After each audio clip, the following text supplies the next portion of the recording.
According to Glassdoor, the forever layoff is becoming more and more common in this economy, as job insecurity is now higher than it was in March 2020 at the start of the pandemic. Wow. Here to explain is chief economist at Glassdoor, Daniel Zhao. So the forever layoff, Daniel, what does that mean? What we're seeing is that companies are turning to smaller layoffs in the last few years, but the total number of people that are being laid off is going up. And so what we think is going on here is that companies are trickling out these smaller layoffs to try to avoid the bad press that comes with one large layoff. And this is actually in some ways worse for workers because you can have this anxiety hanging over you about whether a layoff is going to come in the next few months. And that makes it hard for workers to stay engaged, hard for workers to stay focused. And of course, as business leaders really push for efficiency and productivity, that seems to run counter to this strategy that some companies are using. I mean, it seems like it creates anxiety, insecurity, and resentment. What can people do who feel like they're having these emotions around the holidays with this possible layoff coming around the corner?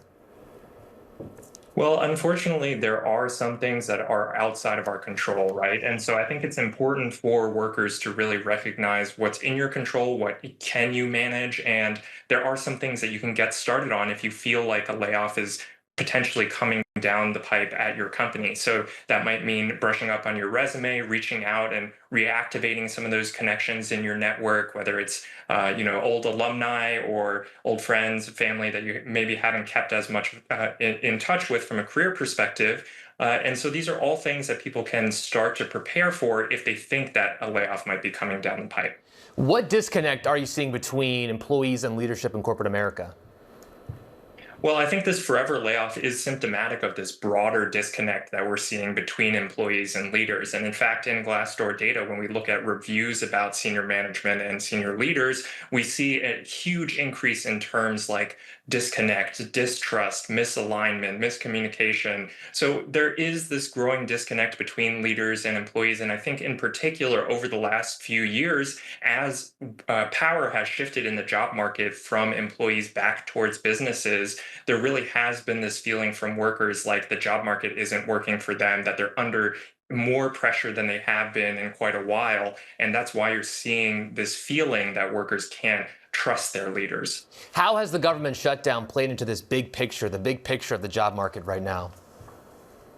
Well, fingers crossed, like the government shutdown coming back, or the government coming back from the shutdown, rather, will go smoothly.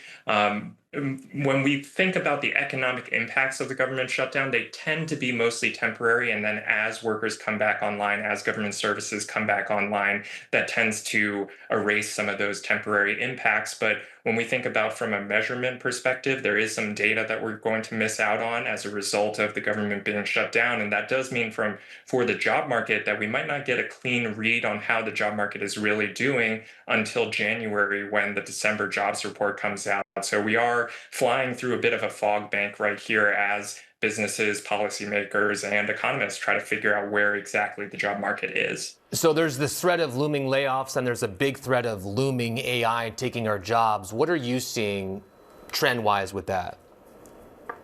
Well, it is really interesting because if you think about AI and in particular some of these LLM technologies, you think about ChatGPT, that really only came out a few years ago, 3 years ago, in fact. And so even though there's been a lot of discussion about AI, when we're talking about actual economic impact, especially on workers, it's still pretty early days to see that. We think that most businesses are experimenting with AI, but in terms of the number of businesses that are actually implementing AI in a way that can replace workers or remove jobs, that we aren't really seeing strong evidence of that. We're seeing a tiny impact on employee satisfaction in some of these jobs that are more exposed to AI, but it's still pretty early days for a technology that has the potential to create a significant disruption to the labor market, but it's just not quite here yet.